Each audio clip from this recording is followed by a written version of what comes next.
Hi, everyone.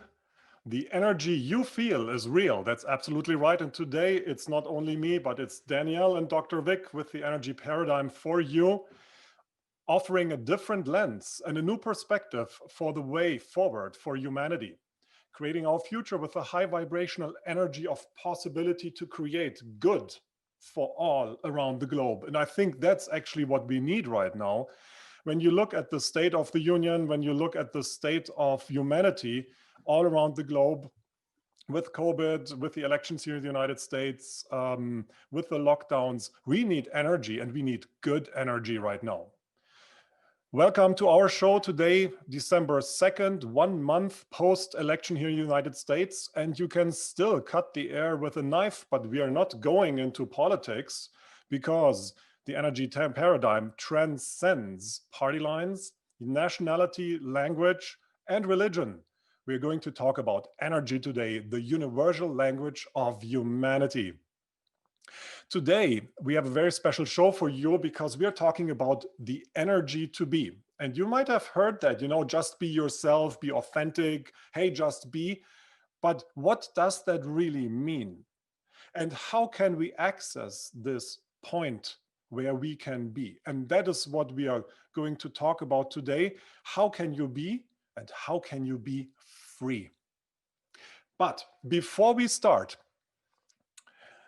here's a short summary of what the energy paradigm actually is and who we are and what we are about. We are the energy paradigm, Danielle and Dr. Vic, and we are all about the energy of people, teams, organizations, and nations. Because the energy that you bring to the table every day, the energy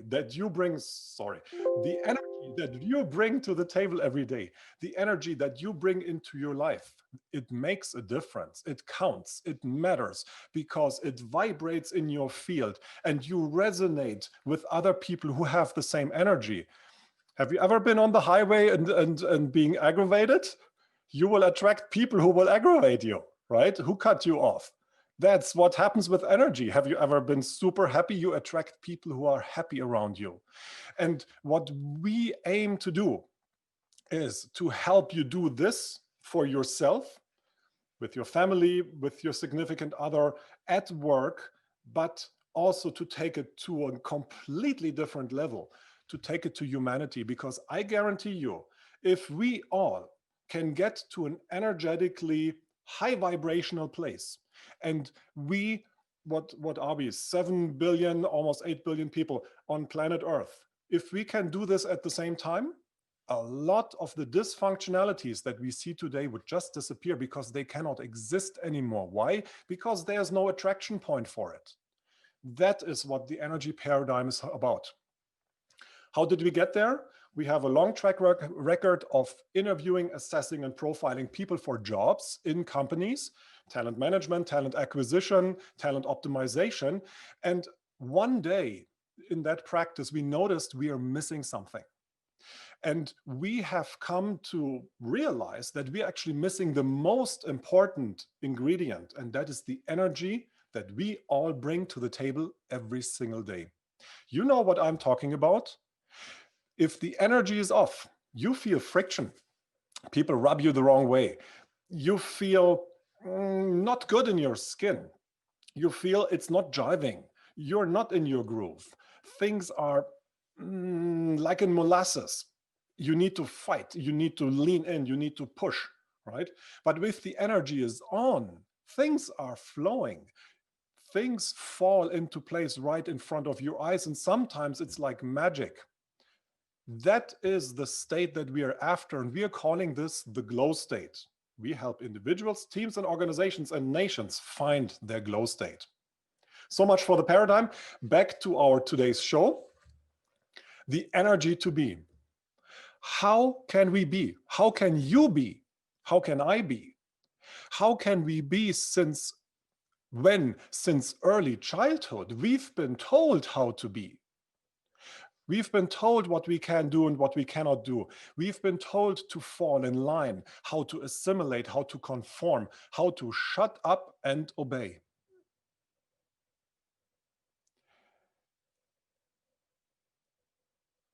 I've tried so many times to fit in, and it just doesn't work.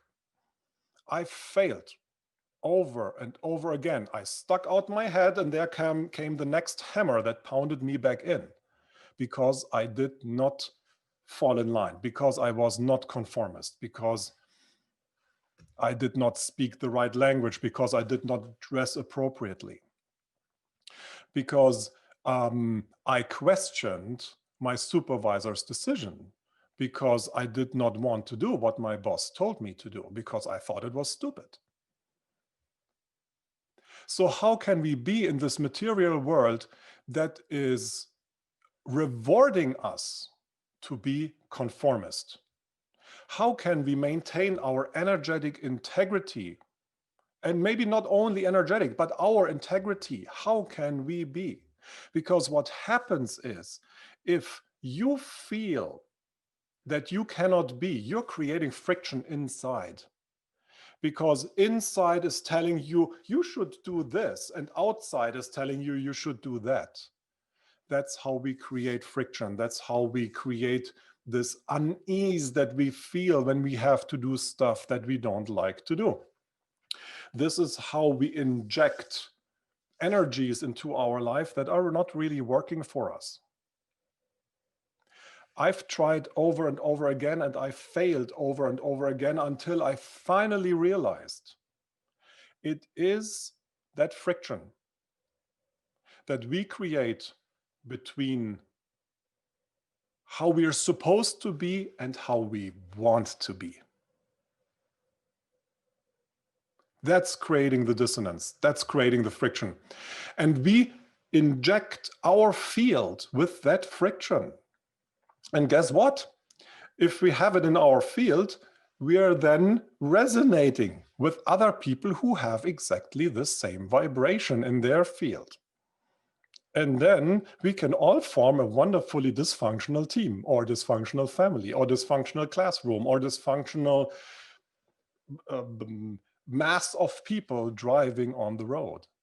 It takes one person with an energy that's off, and you can see that. The person that walks into the room and suddenly in a meeting, the whole energy shifts to the negative or to the positive. It works both ways. Energy is highly contagious.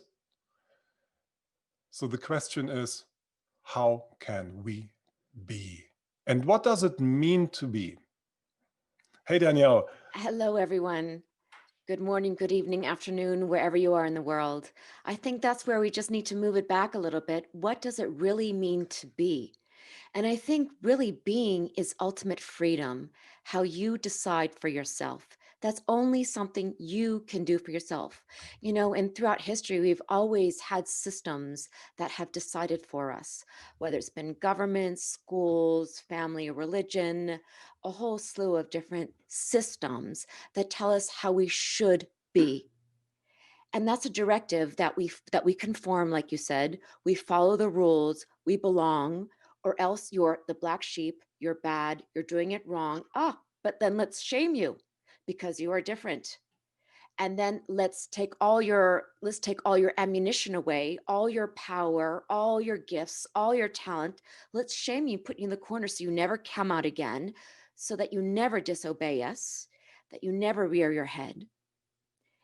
It's about the freedom for you to decide what feels good for you. It's your experience.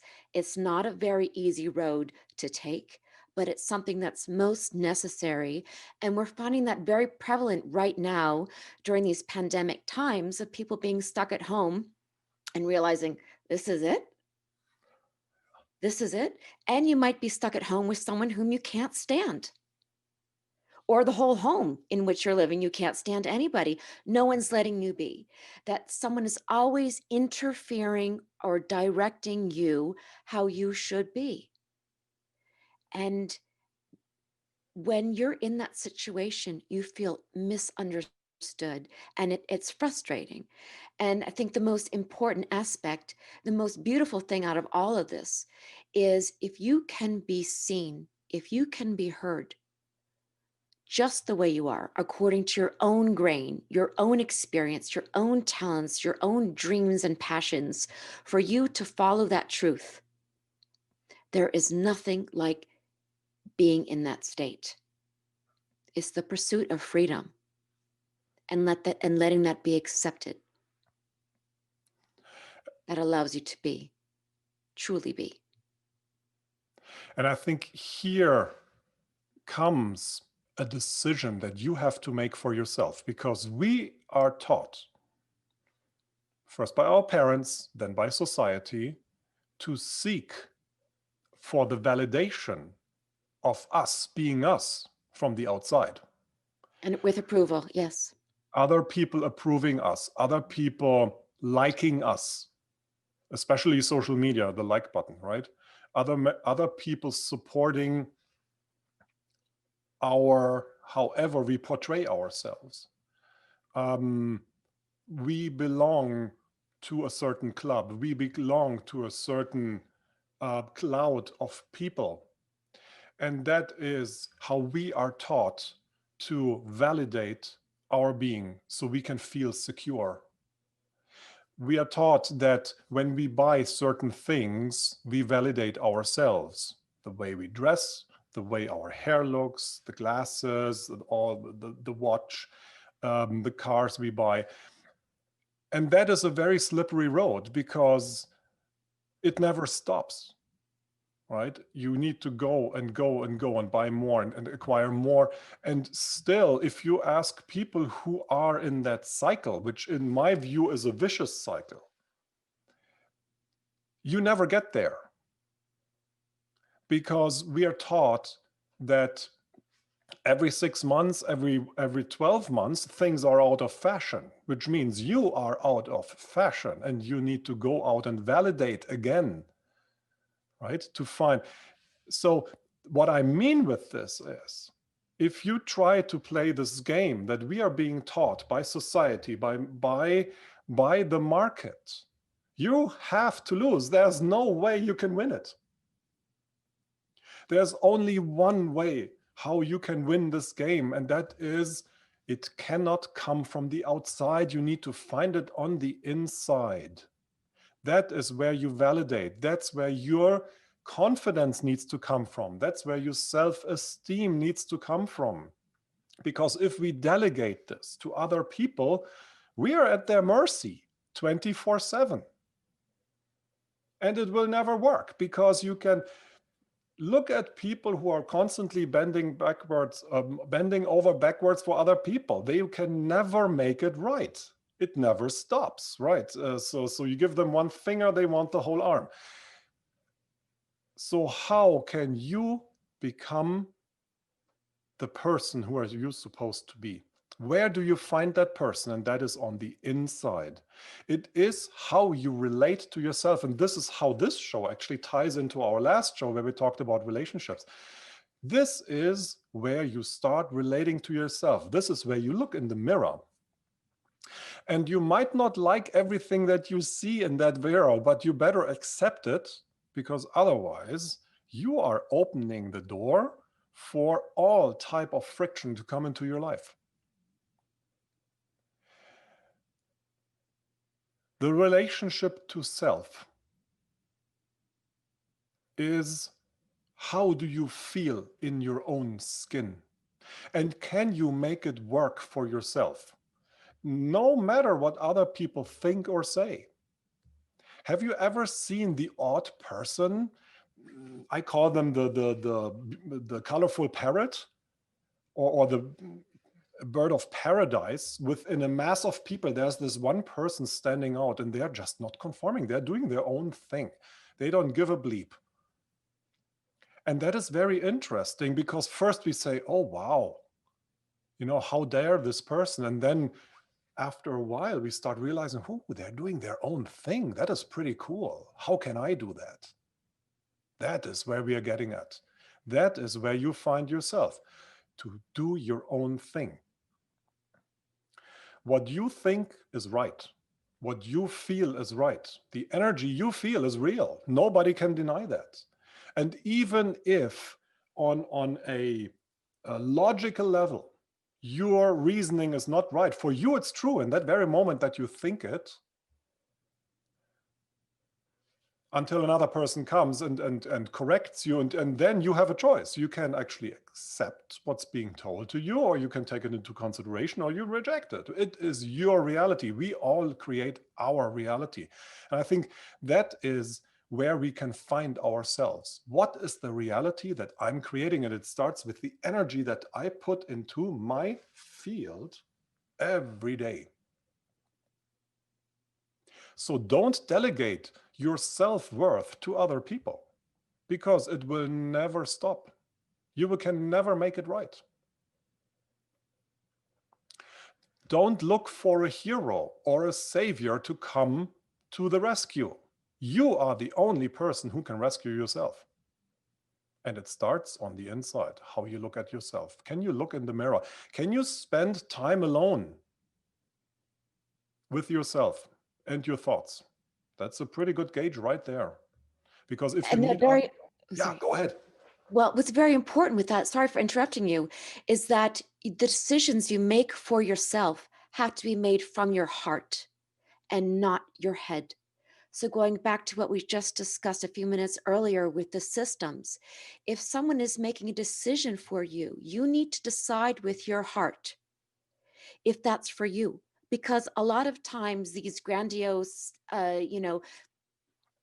mandates are not meant for you, and only you can decide that we all have to take responsibility for how it feels within us, how the energy feels within us. Is it aligned to our true being? I mean, I believe that our spirit can never be bound.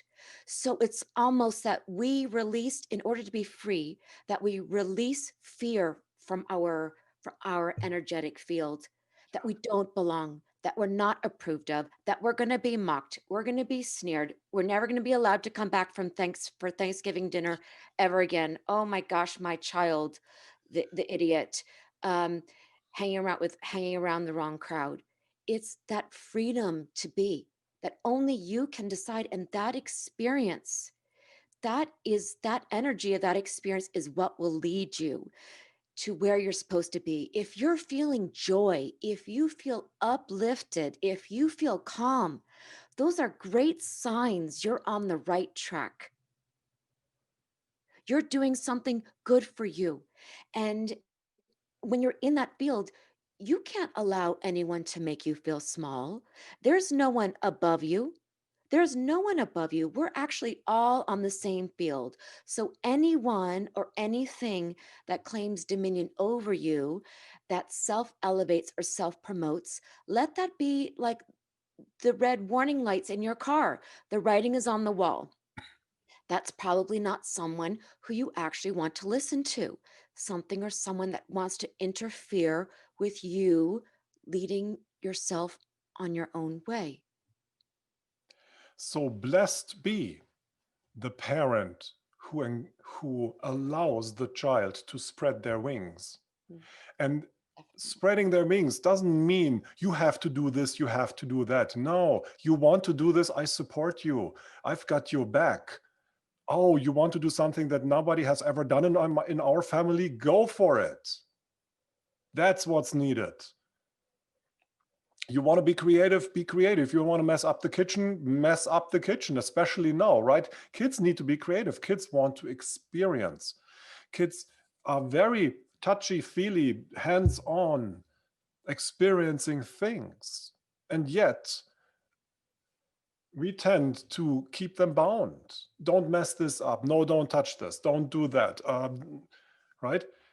So do you see where this line is with the energy? Blessed be the partner who allows the significant other to experience whatever they want to experience.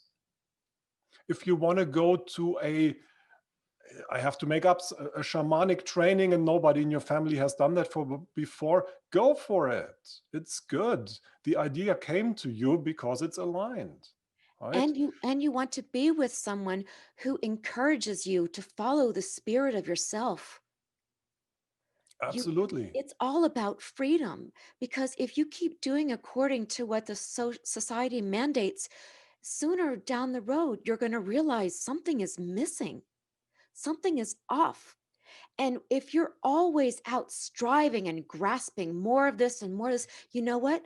It'll never be enough. And you will always go through your life, something is off and something is missing. That's not why we came here. Yeah. That energy is off. That's a signal for you to know, I need to adjust something in here. I need to take really charge of myself and my environment, of what's going on here. Mhm. I've seen that so often in the corporate context. I mean, I've been conducting all these interviews and assessments and profiling people. And, you know, what I've seen so often is that you have a hiring manager, supervisor, boss who looks at the resume of a candidate and says, you know what, this person cannot work here. And I ask why. And they say, well, because they don't have the right skills. And I say, well, skills can be developed. Don't you want to know what this person is about? What energy they bring to the table? This person could make the difference in your organization. Make it or break it, right?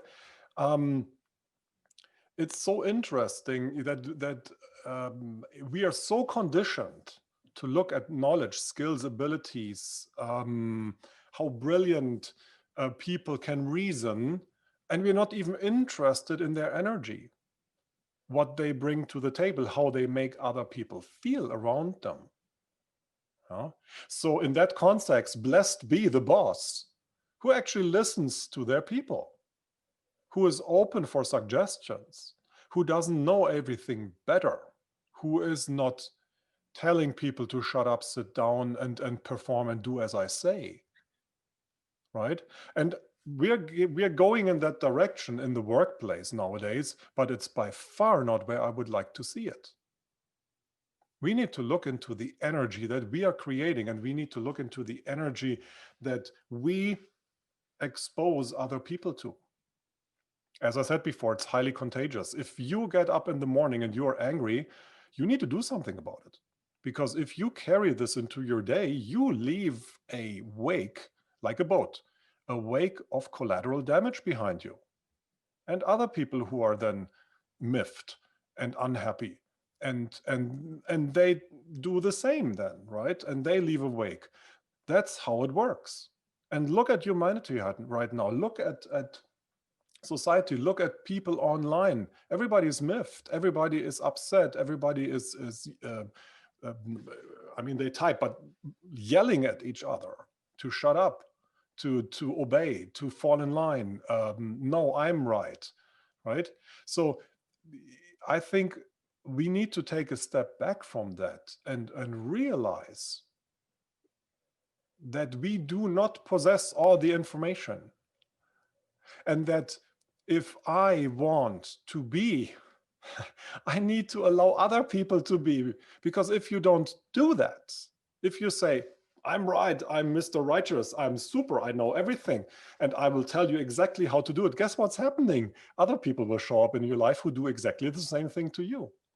And So you've if created you, nothing but conflict, yeah, which is something we don't need right now. If anything, it needs to be unity.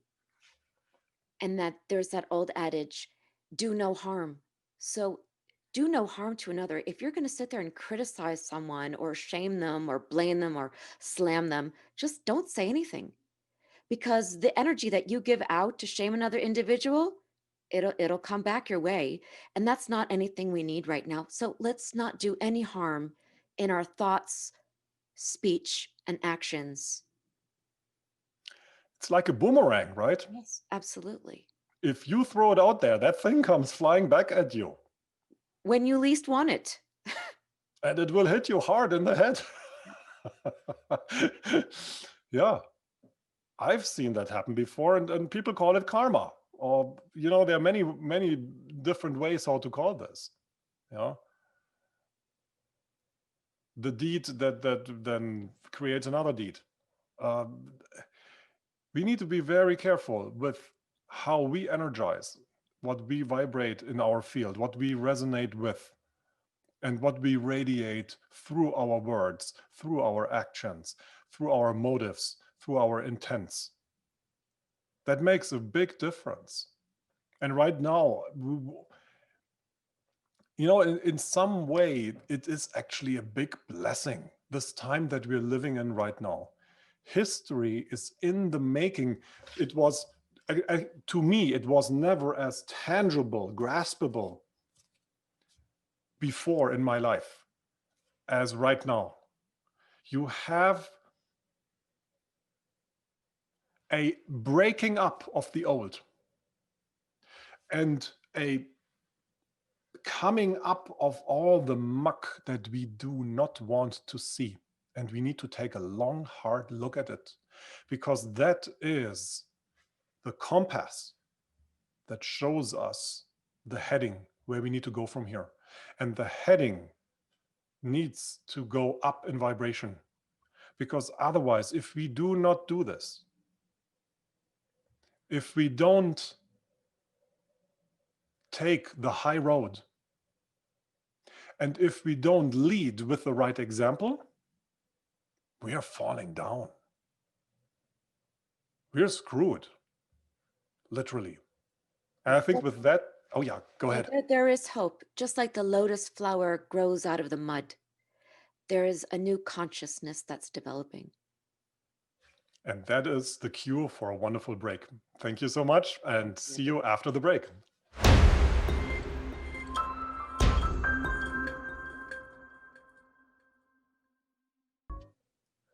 Hey everyone, we are back, Danielle and Dr. Vic, with the energy paradigm, and with a very, very crucial topic today, the energy to be, how we can be. What does it feel like? How can we do this? How can we exist in our skin?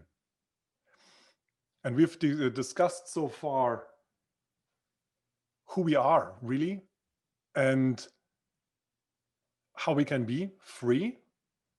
And I think right now it might be a good idea to just dive into different situations and look at, what does that mean in partnerships or in relationships? So for example, control. Control is something that we often see in relationships, be it intimate relationships or be it relationships at work, or loosely defined relationships, acquaintances, people you know. We all have this tendency to control each other. I want you to do this. I talked about this earlier. When we speak, we convey a message on 4 levels, right? There is the actual thing that we are saying, but there's also something that I'm saying about myself. For example, a command, I want you to do something. There is a order, that's the command. There is something that I say about myself, which is I'm above you. So the playing field is not level, but it is skewed. I know better. And then there is something that I think about you. You are inferior to me. So it's an very, very interesting practice to actually start listening with those 4 layers. What is this person telling me? Sir, can you please move your car from here? Says the police officer. I'm above you, says that person. Here's what I want you to do. You don't have a say in this situation. That is how you can start listening to people talking to each other. And you will soon realize that even if something is said in a very sweet tone, it can convey a very, very direct message that is actually not on a level playing field, but on a top-down playing field. Talking down to somebody. I know better than you. I want you to do this. And that's why it's very important to feel into the energy of the words that are being expressed, because the energy never lies. And you'll get a very clear indication of what the motivation is of the person speaking to you. I mean, have you ever gotten dressed and you ask someone how you look and they say, "Oh, you look marvelous." You know, you look like crap. You know, it looks horrible, it looks idiotic. But you know that you can feel there is some insincerity here, or it feels devious. You know it, you feel it. That's something you can't hide. You can't fake to cover over. You can't mask it. It's right there in front of you. So how can you be in that situation? You have to you have to march to your own drum. You almost have to not let it affect you in the way that that's that person and this is me, and there's no attachment to the approval. You're letting other people be. You give them the freedom to be themselves, as well as you give the freedom for you to be yourself. It doesn't evoke a reaction within you, is what I want to say. Yeah, You observe it. Isn't that interesting? it is often. Imagine. Oh, sorry. Yeah, go ahead. Go ahead. Just imagine them saying this to me. You're an observer. And as an observer, you can actually observe, what are they about? What is this person saying about themselves right now? Remember, there's always several layers, 4 layers to every piece of communication. So it's interesting to listen to that one. What are they thinking about their self? Maybe that person is actually highly insecure, and is trying to cover it up. I've And seen by that very often. and by oh, sorry, go on. Go. By observing, we're talking about the senses, that you feel into it, you listen with your body. You can feel the energy coming at you. So use all the senses available to you. And for energy, we have said that before. It's sense it, know it, feel it. That's the access point, 3 access points to energy, right? It's not something that you can touch. It's not something that you can see. Even if you look at somebody and you see the body language, but then you get a sense, you get a feeling, you have an inner knowing that comes with something that you observe. That's energy. That's how you access it. For example, I've seen it at work, right? I had a boss who knew everything better, the know-it-all boss, and to an extent that I would actually shut up. I would not say anything anymore because whatever I said was wrong. That's very, very, very hard then to be, right? Because then you're creating inner friction. I got so angry with that person that one day I actually marched into the office of that person, because what he did is he systematically started ignoring everything that I had to contribute. So I stopped contributing. I was just sitting around at the table in the meeting room and thought you were all full of bleep. You know? So one day I marched into his office and I pounded on his desk with my fist and said, "Use me for bleep's sakes. I'm here. I'm not half dumb. I have a lot of experience. Use me." And it was the ego of that person that was not able. We call it actually the insecurity of the C-suite.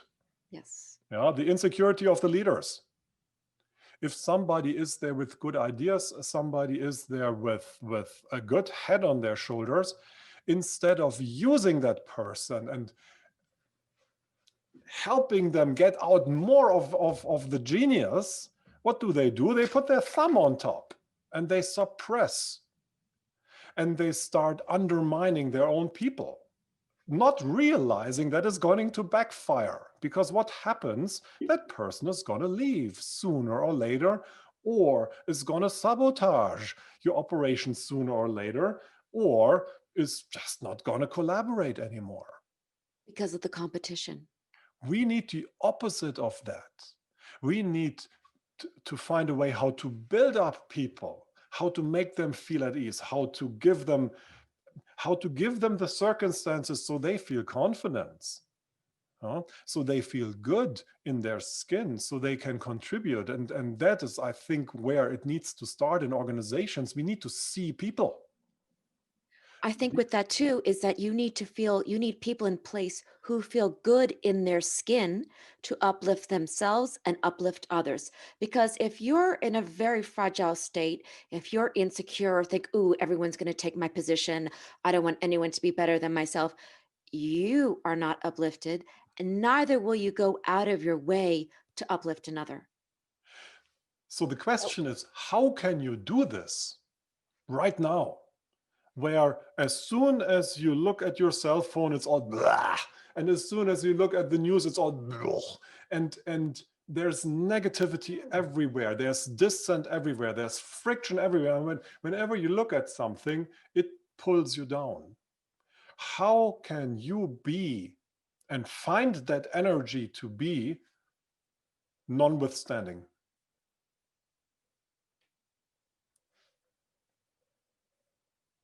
You need to charge every single day. It starts in the early morning when you get up. What are you thinking? The first thought that comes to you, is it like, oh God, I have to get up again? And if that thought comes, can you change it? Thank you, I'm allowed to get up again. Thank you, I am allowed to live another day. Right? So shift the energy from something that is heavy and that pulls you down into something positive. And that is where a lot of the work, let's call it like that, the work comes in that you can do to energize who you are. And that comes with taking charge of your environment, that you're not a victim of happenstance. You are the master of your domain. So a lot of people who have been getting up in the morning to take charge of themselves and their environment often do a practice. Some people go swimming, some people go running, some people sit in the silence, some people do yoga, meditation, prayer, chanting, something that makes you so calm that you can hear the voice within you that directs you. It's something that's generated from inside you, from self. It's not outwardly oriented. It's inward to outward. It's from the heart. It's from the spirit of you. That is your guiding force. And as you just said, there are many, many different avenues how to do that. Listen Absolutely. to uplifting music, hum along, sing a song, help somebody else. This is actually the best way to uplift yourself, is uplift somebody else. Have you ever given a gift to somebody We didn't and expect it. seen the smile on their face and the energy? That energy just jumps right back onto you. It's a wonderful way. And it doesn't need to be something expensive. It doesn't even need to have to do anything with money. It can be the gift of a smile. The next person you meet on the street, just smile at them without any reason, without knowing them.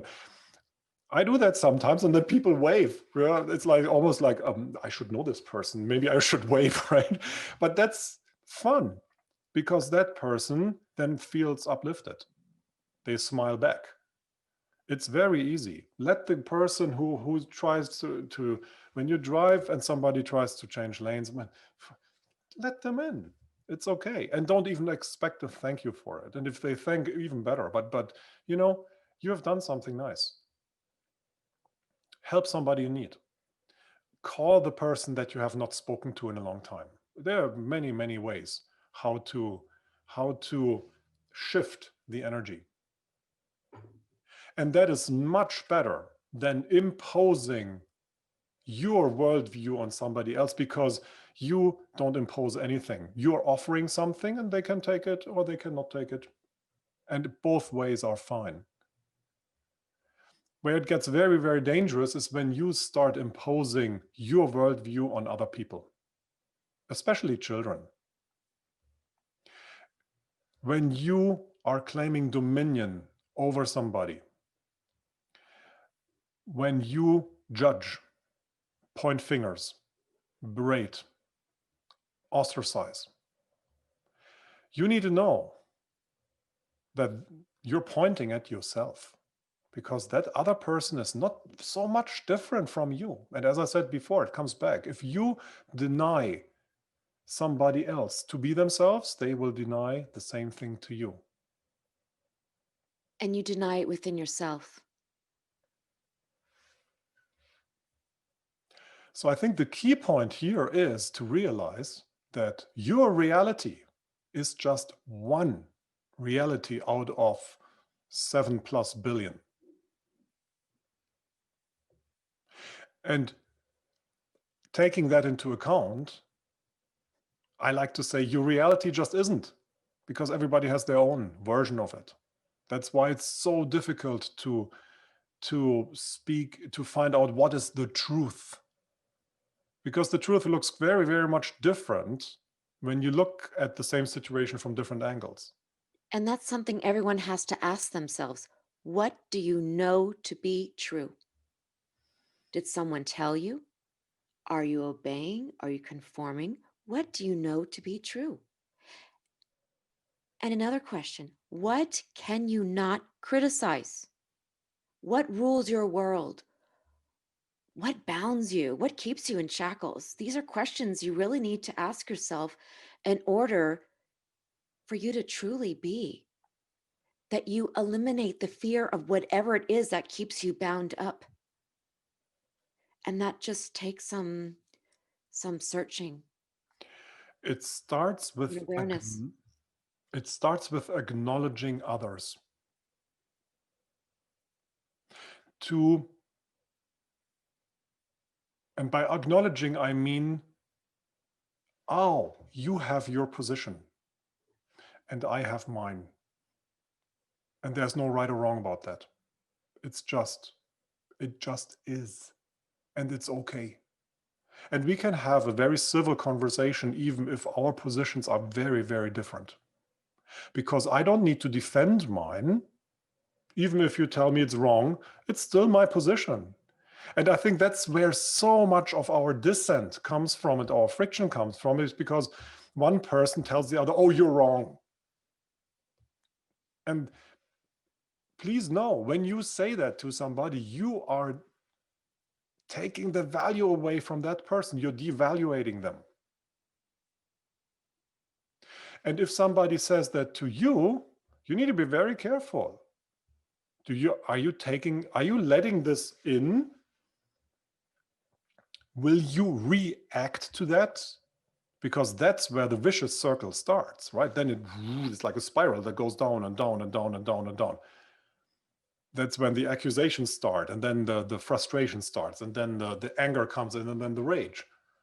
And right now, with people stuck at home, it's not very far-fetched that this happens. And this is what I was saying earlier, do no harm. So if you're one of those people, up, you're doing it wrong, up, you shouldn't be doing it like that. Can I give you a suggestion, please? If you make any of those comments, you're doing harm to another. Is it necessary for you to say anything? Is it necessary for you to shame, ostracize, or crudely and rudely criticize another individual? Do no harm. Right now, you it's good to uplift yourself and uplift others. No more of this you're doing it all wrong. What works for someone might work differently for somebody else. That old adage, different strokes for different folks. Just leave people alone. People just want to be. You don't need to interfere in their space. I'm sure your space is full of enough energy and things to contend with. If it's not uplifting to another, we do no harm. And it doesn't mean that you cannot collaborate with somebody, right? I mean, even if you have opposing views, you can still work with somebody. You can support this person. There's no harm in doing that. You can believe one thing and still find consensus. I mean, that is something that is not out of the question, as long as it sits right with you. And I think that is the barrier that we are talking about. So How can you be in a situation, and how can you allow other people to be in the very same situation without pointing fingers, without criticism, without negative discussions, but with a positive exchange of energy? And that is leads to what I said before. We need to find a way how to uplift each other. Right now, we are exposed to so much negativity. We are exposed to criticism. We are exposed to falsehoods. We are exposed to media and social media suppressing information or Misinformation. misinformation. I mean, this is the information warfare is going on right now.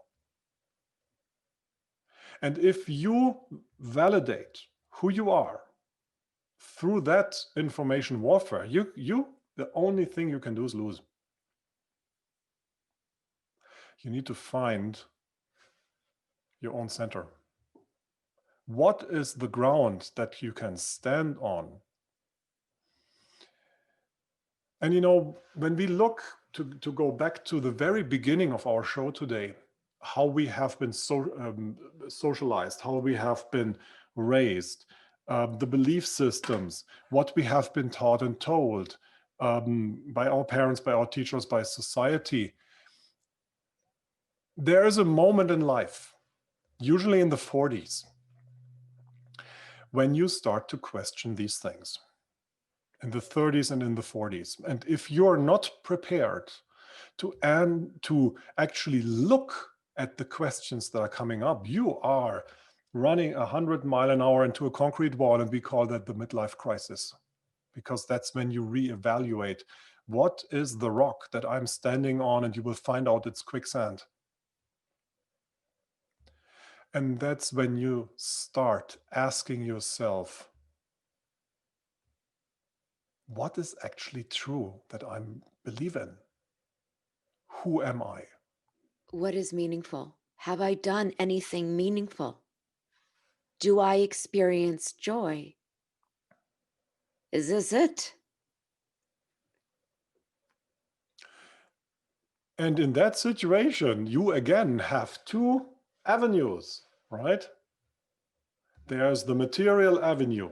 Let's go party. Let's buy a sports car. Let's get wasted and do whatever. Or there's the other path, how to energize. And we invite you to walk the second path. And how to find your way back home to you, to the spirit of you that might have gotten lost along the way. It starts with a relationship to yourself. And during that time, it can be very, very daunting. It can be very frightening, because once you start asking those questions, you will see the foundation that you used to stand on crumble away. And suddenly there's maybe nothing left. So what can you stand on? And I think right now, that is the most crucial question that we all have to ask ourselves. What can I stand on? What is the energy that I bring into my life? What is the energy that I vibrate at? What am I letting in and what am I not letting in? And this is about setting boundaries as well. Boundaries are energetic in nature. Everything that we experience on the physical, whether it is a touch, whether it is a word, whether it is something that is happening, it starts all in energy. And the boundary needs to be set in the energy, otherwise it's not working. You can yell as much as you like at somebody. If you don't have the same energy in your field, that person is not going to change or not going to stop, including you. So look at the energy What does it feel like? What am I sensing right now? What do I know right now? This is much more valuable than anything that any person tells you. Energy before action, energy before words. That is what makes all the difference. Try it out for yourself. Sense it. You have a hunch. Know it. I know for certain something. Feel it in your body. Does it feel right? And in your heart. That's where our life, as we know it, as I know it, needs to start. And when you come from an energetic standpoint, you are the undisputed leader of your life, nobody else. No matter what's happening in your life, inside, you lead yourself. No matter your circumstances, you lead yourself. You are in charge. Claim dominion over your own life. It starts with your energy. And Ram Dass, one of my favorite teachers, always said that the purpose of life is to be life. So during these difficult times, if we can find a way to find the joy and the energy within ourselves to take charge of those environments and incorporate that into our lives, to feel alive, not the walking dead during these crazy times, to be life, uplifting and joyful to yourself and everyone else. I love it. Take Thank care, you so everyone. much. Thank you so much. Thank Until you next very time. much. Much energy to you, many blessings, and see you next month.